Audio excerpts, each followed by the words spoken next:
बिस्मिल्लाहिर्रहमानिर्रहीम। Dear students, अस्सलाम वालेकुम। आज के इस टॉपिक में हम केमिकल प्रॉपर्टीज़ ऑफ बेसिस पढ़ेंगे। हमने केमिकल प्रॉपर्टीज़ ऑफ एसिड पढ़ी थी, आज बारी है जी केमिकल प्रॉपर्टीज़ ऑफ बेसिस। बिल्कुल उसी तरह ही है, ये भी केमिकल रिएक्शन है, बहुत आसान है। अगर हम इनको थोड़ा सा समझ के चलेंगे तो हमें इनको रट्टा लगाने की ज़रूरत नहीं है, बल्कि हम आसानी से इसको समझ के अगर करेंगे तो ये हमेशा के लिए याद भी रहेंगे और हमें बहुत आसान लगेंगे। बहुत आसान है। पहला रिएक्शन तो वही है जो वहाँ न्यूट्रलाइजेशन रिएक्शन था, वहाँ था रिएक्शन विद बेस था। अब चूंकि ये बेसिस की प्रॉपर्टीज़ हैं तो हम यहाँ कहेंगे reaction with acid. Let's suppose formula वही होगा कि जब आप किसी बेस को एसिड के साथ रिएक्ट करवाएंगे, रिजल्ट के तौर पर आपको क्या मिलेगा जी, साल्ट और वाटर। इस जर्नल इक्वेशन को अगर आप फॉलो करेंगे आपके लिए रिएक्शन बहुत आसान हो जाएगा। आप देखिए हमने बेस क्या लिया जी, यहाँ कोई बेस जो आपकी बुक में दिया गया जी, पोटेशियम हाइड्रोक्साइड दिया गया, वो ले लें। एसिड जो है वो H2SO4 ले लें जी। अब इस इक्वेशन के मुताबिक अंडरस्टूड है कि जब भी एसिड बेस के साथ रिएक्ट करेंगे साल्ट और वाटर बनेगा। वाटर तो बनना ही बनना है भाई, वो पहले लिख दें आप H2O। अब कह रहा है कि बाकी बनना है जी साल्ट। साल्ट का हमने आपको बताया था कि जो बेस का यानी जो एसिड का हाइड्रोजन है वो रिप्लेस हो जाना है मेटल आयन के साथ। मेटालिक आयन क्या करेगा, एसिड के अंदर जो हाइड्रोजन है उसको रिप्लेस कर देगा, उसकी जगह खुद ले लेगा। जब ये खुद यहाँ आएगा तो ये बन गया KSO4 पोटेशियम सल्फेट। अब पोटेशियम की वैलेंसी सल्फेट की वैलेंसी 2 होती है, पोटेशियम की 1 होती है, तो हम इसको K2SO4 लिख सकते हैं जी। देखें जी, वेरी सिंपल कि हमने क्या किया जी, इस पोटाशियम ने एसिड के हाइड्रोजन को रिप्लेस कर दिया और H और OH ने मिलकर वाटर बना दिया और ये पोटाशियम सल्फेट बन गया। अब इसको बैलेंस कर लें जी। यहाँ पोटाशियम के कितने जी प्रोडक्ट साइड पर 2 एटम है, यहाँ कितना 1, आप इसको 2 से मल्टीप्लाई कर दें और बाकी जो है ये ऑलमोस्ट बैलेंस है। बेसिस का जो दूसरा रिएक्शन है वो है with ammonium salts. Ammonium salt के साथ जब बेसिस रिएक्ट करेंगे तो प्रोडक्ट के तौर पर क्या पता चलेगा, क्या बनेगा, बहुत ही आसान है। इसकी भी हम जो है एक जर्नल इक्वेशन पहले अगर इस्टेब्लिश कर लें, अगर आप उस जर्नल इक्वेशन को याद कर लें तो उसके मुताबिक प्रोडक्ट्स और रिएक्टेंट्स लिखने बड़े आसान हो जाते हैं। देखें जी, इसके मतलब है कि जब कोई अमोनियम साल्ट, हम यहाँ लिख लेते हैं जी अमोनियम साल्ट।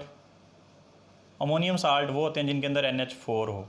अमोनियम साल्ट ले लें जी कोई, प्लस जब वो बेस के साथ रिएक्ट करेगा, एक तो बनना है जी साल्ट और दूसरा 2 कांस्टेंट चीज़ें बननी हैं जी, एक अमोनिया गैस और दूसरा जो है वाटर।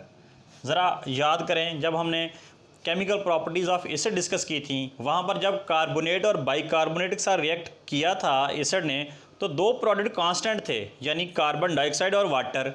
फिर हमने सल्फाइड के साथ एसिड का रिएक्शन देखा था, उसके अंदर सल्फर डाइऑक्साइड और वाटर कांस्टेंट थे। बिल्कुल सिमिलरली उसी पैटर्न पे जब बेसिस जो है अमोनियम साल्ट्स का रिएक्ट करेंगे तो अमोनिया गैस और वाटर तो लाजमी कंपलसरी प्रोडक्ट बनने ही बनने हैं। तीसरे नंबर पे आपका साल्ट रह जाता है। देखिए जब अमोनियम साल्ट रिएक्ट करेंगे बेस के साथ 3 चीज़ें बननी है, साल्ट, अमोनिया गैस और वाटर। अमोनिया गैस और वाटर तो फिक्स हैं, कांस्टेंट है, ये तो आपने लिखने ही लिखने हैं। साथ एक चीज़ रहेगी बाकी साल्ट, वो अकॉर्डिंग टू सिचुएशन देख लेते हैं। अब हम देखते हैं जी, हम अमोनियम साल्ट की एग्जांपल ले लेते हैं। लेट्स सपोज आप अमोनियम क्लोराइड ले लें। अमोनियम क्लोराइड का फार्मूला होता है जी NH4Cl। साथ हम इसके जो है कोई बेस जो है वो सोडियम हाइड्रोक्साइड ले लेते हैं जी। ये सोडियम हाइड्रोक्साइड हमारे पास बेस आ गया। देखें बिल्कुल मैथमेटिक्स की तरह हमने वैल्यूज़ पुट की। अमोनियम साल्ट यानी अमोनियम क्लोराइड ले लिया, बेस सोडियम हाइड्रोक्साइड ले लिया। अब मैंने बताया कि ये जो अमोनिया और वाटर ये कांस्टेंट है, ये फिक्स हैं, ये तो बनने बनने। आप पहले इन्हीं को लिख दें कि ये जी अमोनिया एक प्रोडक्ट बनना है, एक वाटर प्रोडक्ट बनना है। अब मसला सिर्फ रह गया साल्ट का। साल्ट में देखें जी, ये जो अगर आप इसको, ये क्लोरीन और ये सोडियम, देखें जी ज़रा, साल्ट खुद आवाज़ें दे रहा है कि भाई मैं यहाँ पड़ा हूँ, मुझे यहाँ से कलेक्ट कर लो। अब हुआ क्या, बेसिकली ये Na और Cl मिलके क्या बना देंगे जी, ये एक साल्ट बन गया सोडियम क्लोराइड। ये जो NH4 है यहाँ से एक हाइड्रोजन लेस हुआ तो क्या बन गया NH3। वो जो हाइड्रोजन यहाँ से एक निकला है, रिलीज़ हुआ है, वो हाइड्रोजन और ये OH मिलके क्या बना देते हैं जी वाटर। अमोनिया जो कि गैस की फॉर्म में, इसको इस तरह मेंशन कर सकते हैं। इसकी कोई और एग्जांपल ले लेते हैं जी। Ammonium sulphate, di ammonium sulphate ले लें जी, NH4 2SO4 die ammonium sulphate. ये क्या है जी? अमोनियम साल्ट है। बेस वही ले लें, सोडियम हाइड्रोक्साइड। देखें इस इक्वेशन के मुताबिक अगर आपको ये इक्वेशन याद हो जाती है तो आपके लिए केमिकल रिएक्शन लिखना इंतहाई आसान हो जाता है। आपने अमोनियम साल्ट लिख लिया, आपने बेस लिख लिया। अब ये तो था रिएक्टेंट्स। प्रोडक्ट के तौर पर आपके 3 चीज़ें आनी हैं, साल्ट, अमोनिया गैस और वाटर। 2 चीज़ें तो उसमें फिक्स हैं, कांस्टेंट हैं, आप वो पहले लिख दें। ये अमोनिया और ये आपका वाटर हो गया जी। 2 प्रोडक्ट तो बनने ही बनने, अमोनिया और वाटर। अब रह गया साल्ट। ज़रा देख लें इसमें से जी, ये सोडियम हाइड्रोक्साइड का अगर मैं इसको आपको मेंशन कर दूं, ये सोडियम और यहाँ से सल्फेट ले लें। लो जी, NaSO4 सोडियम सल्फेट। अब इसकी वैलेंसी क्या होती है? 2 नेगेटिव होती है। इसकी जो है 1 प्लस होती है। ये यहाँ आ जानी है, ये यहाँ। 1 से तो कोई फ़र्क नहीं पड़ेगा, ये 2 यहाँ आ जाएगी। तो हम लिख सकते हैं जी Na2SO4। आप देखिए इसको बैलेंस करना है। यहाँ नाइट्रोजन कितने हैं? 2 हैं। यहाँ नाइट्रोजन 1 है, तो आप इसको जो है 2 से मल्टीप्लाई कर दें। हाइड्रोजन देखें, यहाँ 4 2 और 8 और यहाँ एक 9 है। इसके अलावा आप सोडियम को देखें, यहाँ सोडियम 2 है, यहाँ सोडियम 1 है, तो इसको आप 2 से मल्टीप्लाई कर दें। अब आपकी ये इक्वेशन जो है जो बैलेंस होगी। एक और एग्जांपल ले लेते हैं जी। डाई अमोनियम साल्ट चेंज कर लें, अमोनियम तो लेना ही लेना है। डाई अमोनियम सल्फेट ले लें SO4, साथ कोई बेस भी चेंज कर लें। कैल्शियम हाइड्रोक्साइड ले लें CaOH ट्वाइस। आप देखें जी, अब इस जर्नल जो इक्वेशन हमने बनाई थी उसके मुताबिक 3 चीज़ें हमारी बननी है, साल्ट, अमोनिया और वाटर। ये आप अमोनिया पहले मेंशन कर लें, वाटर भी पहले लिख लें। अब एक चीज़ का सिर्फ इशू रह गया, वो है जी साल्ट। साल्ट कैसे बनेगा? यहाँ से देखें जी, अमोनियम भी आपका यूटिलाइज हो गया, वो अमोनिया में कन्वर्ट हो गया। यहाँ OH जो था वो किस में कन्वर्ट हो गया? वाटर में। बाकी क्या बच गया? देखें, ये सल्फेट बचा हुआ है और ये कैल्शियम बचा हुआ है। इन दोनों को आप कंबाइन कर दें, ये बन गया जी आपका CaSO4 यानी कैल्शियम सल्फेट। अब इसको बैलेंस कर लें। यहाँ NH यानी नाइट्रोजन के 2 एटम्स हैं, यहाँ 1 है, तो आप इसको 2 से मल्टीप्लाई कर दें। अब हाइड्रोजन यहाँ जो है 2 4 8 8 एंड 2 10 है, तो यहाँ कितने हैं जी?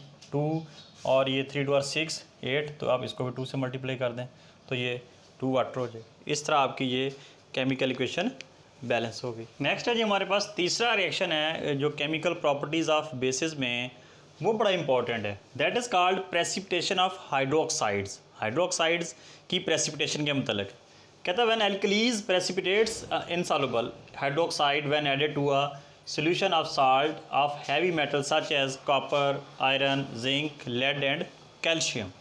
कि जब हम अल्कलीज़ को यानी बेसिस को अल्कलीज़ भी कहते हैं, इनको हम हैवी मेटल्स के जो साल्ट्स हैं उनके सोल्यूशन के अंदर इसको हम अगर ऐड करें तो ये प्रेसिपिटेट्स बना देते हैं। कौन सी हैवी मेटल जी? जैसे ये कॉपर है, आयरन है, जिंक है, लेड है, कैल्शियम है, इनको हम हैवी मेटल्स बोलते हैं। इनके साल्ट्स के सोल्यूशन को अगर बेस के साथ रिएक्ट करवाएं तो क्या बन जाते हैं? प्रेसिपिटेट्स बनते हैं और हाइड्रोक्साइड। मिसाल के तौर पर आप देखें, ये हैवी मेटल कॉपर है, ये इसका साल्ट है यानी कॉपर सल्फेट। ये जिंक है हैवी मेटल, इसका साल्ट है ये आयरन का साल्ट है, ये लेड का साल्ट है, ये कैल्शियम का साल्ट है। तो ये हैवी मेटल्स के साल्ट्स के एग्जाम्पल है। इनको हम रिएक्ट करवा रहे हैं अल्कलीज़ के साथ यानी बेस के साथ, सोडियम हाइड्रोक्साइड के साथ। वेरी सिंपल रिएक्शन होगा, याद रखिएगा। अगर आप इस रिएक्शन में इस टेक्निक को याद रखेंगे तो आपको ये सारे केमिकल रिएक्शन लिखने आसान लगेंगे। आपको इनको जो है रट्टा लगाने की ज़रूरत नहीं पड़ेगी। देखें, जो हैवी मेटल है, जो हैवी मेटल होगी, ये साल्ट है ना, ये हमारे पास बेस है। देखें जी, इस हैवी मेटल ने OH के साथ रिएक्ट करना। इसी तरह इस रिएक्शन में भी हैवी मेटल यहाँ क्या जी? जिंक। इस जिंक ने किसके साथ रिएक्ट करना है? इस सिर्फ OH के साथ। इसी तरह इस आयरन ने रिएक्ट करना है इस हैवी मेटल आयरन ने इस OH के साथ, इसी तरह ये यहाँ हैवी मेटल जो है लेड है, ये रिएक्ट करेगा सिर्फ OH के साथ। इसी तरह ये कैल्शियम है, ये रिएक्ट करेगा इस OH के साथ। अगेन ये हमारे पास फेरिक आ गया, ये रिएक्ट करेगा इस OH के साथ।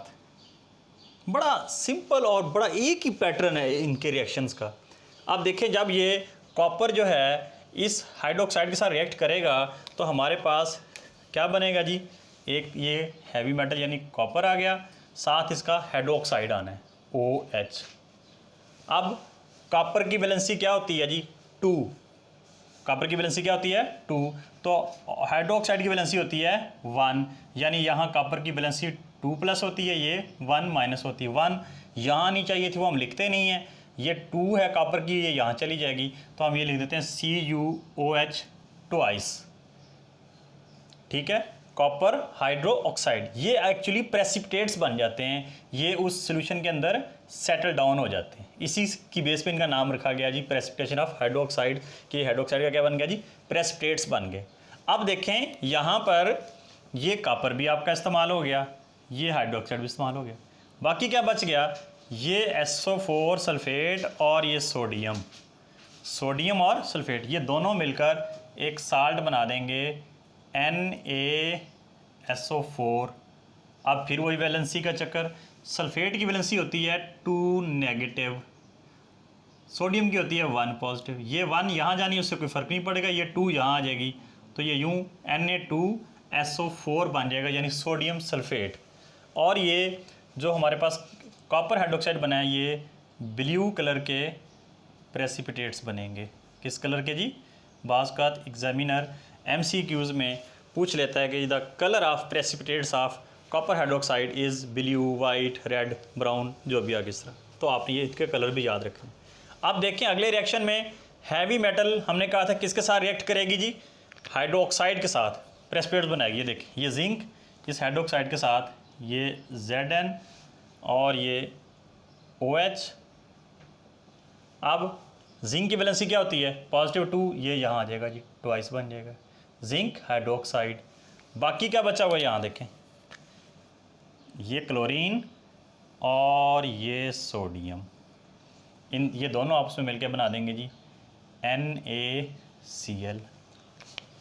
देख लें, आप इसको बैलेंस करना है, यहाँ क्लोरीन कितने हैं 2 हैं, और यहाँ कितना है जी क्लोरीन 1 है, आप इसको 2 के साथ मल्टीप्लाई कर दें, जिंक बैलेंस है, हाइड्रोक्साइड। अब जब यहाँ सोडियम 2 हो गए, यहाँ सोडियम 1 है, तो आप इसको 2 से मल्टीप्लाई कर दें, नाउ इट इज़ बैलेंस। यहाँ इसका कलर ज़रूर लिखिएगा, ये हमारा हो जाएगा जी वाइट प्रेसिपिटेट्स बनेंगे, सफ़ेद कलर के इसके जिंक हाइड्रोक्साइड के प्रेसिपिटेट्स बनेंगे। अब तीसरे रिएक्शन पे आ जाएं, देखें वही आयरन, यानी यूं कह लें इसका फर्स्ट उसका लास्ट, ये रिएक्ट करेंगे, तो ये होगा जी Fe। अब ये देखें यहाँ Cl3 था, तो इसका मतलब ये फेरिक है, ठीक है। अगर यहाँ FeCl2 होता है, फेरस होता है, तो फेरिक की वैलेंसी क्या होती है 3+, तो फेरिक है, इसकी वैलेंसी 3 है। जब ये OH के साथ रिएक्ट करेगा तो ये OH थ्राइस बनेगा, ट्वाइस नहीं बनेगा। हाँ, अगर यहाँ इसकी वैलेंसी 2 होती तो हमें ट्वाइस लिख देना था।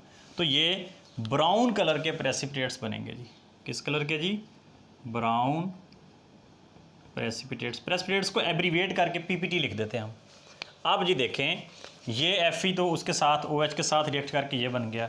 अब दरमियान में क्या बचा हुआ है, ये यहाँ से सोडियम बच गया और यहाँ पर क्लोरीन बच गया। तो सोडियम और क्लोरीन जैसे ऊपर रिएक्शन था, ये मिलके क्या बना देंगे जी NaCl, यानी सोडियम क्लोराइड।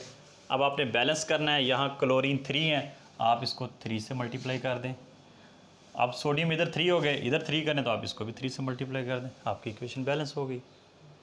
नाउ नेक्स्ट है जी lead nitrate react with sodium hydroxide. इसमें भी वही काम करना है, Pb जो है OH के साथ मिलके प्रेसिपिटेट्स बनाएगा। कैसे, ये PbOH। अब लेड की वैलेंसी भी 2 होती है, तो ये हो जाएगा जी PbOH ट्वाइस। ये होते हैं जी वाइट कलर के प्रेसिपिटेट्स होंगे जी, हम लिख देते हैं यहाँ वाइट PPT यानी प्रेसिपिटेट्स।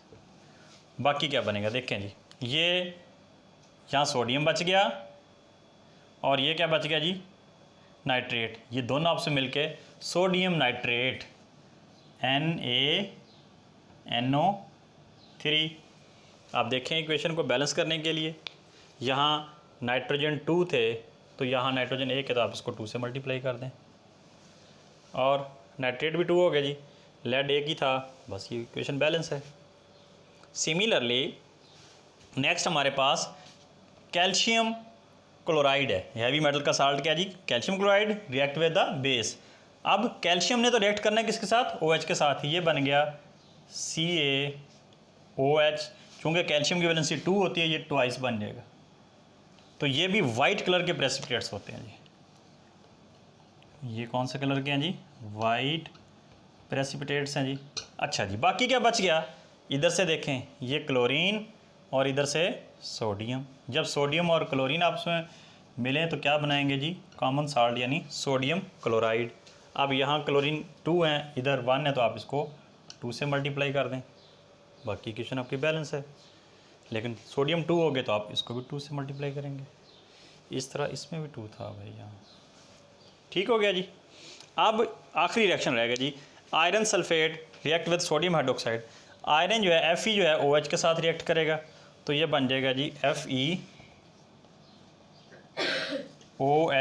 अब यहाँ देखें बड़ा अहम मरला है, यहाँ था हमने थ्राइस लगाया था, क्यों, वहाँ फेरिक था। अब ये जो है FeSO4, ये इसकी वैलेंसी यहाँ 2 पॉजिटिव है, ये फेरस है, तो अब फेरस हाइड्रोक्साइड बनेगा। यानी यहाँ अब हम FeOH थ्राइस की बजाय यहाँ ट्वाइस लिखेंगे। यहाँ बच्चे परेशान होते हैं कि यहाँ आपने रिएक्शन करवाया तो आपने FeOH थ्राइस लिख दिया, यहाँ जो है ट्वाइस लिख दिया। रीज़न क्या है, रीज़न जो है ये वेरिएबल वैलेंसी से बिलोंग करते हैं। यहाँ Fe3 पॉजिटिव है, यहाँ Fe2 पॉजिटिव है, तो ये ट्वाइस आएगा। ये जी होते हैं डर्टी ग्रीन कलर के प्रेसिपिटेट्स बनेंगे, डर्टी ग्रीन PPT होंगे जी। प्लस क्या होगा जी, आप देखें ये Na और ये सेंट्रल जो वैल्यू है SO4 यानी NaSO4 सल्फेट की वैलेंसी 2 होती है, Na2SO4 हो जाएगा। उधर सोडियम 2 है तो इसको 2 से मल्टीप्लाई कर दें, तो ये आपकी इक्वेशन भी बैलेंस होगी। इस तरह आप जो है इन रिएक्शंस को अगर आप मैथमेटिकली देखेंगे, इस तरह अंडरस्टैंड करके लिखेंगे, तो आपके लिए लिखने बहुत आसान हो जाएंगे। अगर आप एक एक रिएक्शन को रटा लगाएंगे तो फिर तो बहुत मुश्किल काम है।